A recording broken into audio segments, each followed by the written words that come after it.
ବିଷ୍णୁଚରଣ ନାୟକ, ଗ୍ରାମ Paiksahi, post Gopalpur, Cuttack 11। कवितार शीर्षक भल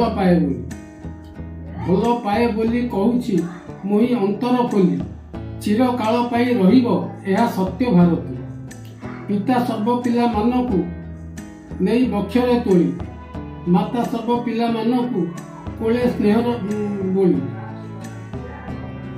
भाई भौनिक ममता स्नेहर प्रतिदान, गम्हा पूर्णिमा भाईर हस्ते रक्षा बंधन। पति पत्नीकर बंधन, पति पत्नीकर बंधन हुए स्नेह अपार। हृदयर सर्व वेदना खोली कुहंती वीर। पुष्करिणी मध्य कमल फुटी करंती खेल, सस्नेह बंधने रखिन ताकू करई गेल। सागर मध्य मगर मत्स्य आनंदे खेली, मातृर ममता देइन थांती कोଳରେ धरी। बट वृक्ष चौपाशरे लागी गले ओहळ, जननी पराए मध्यरे रही करंती गेल।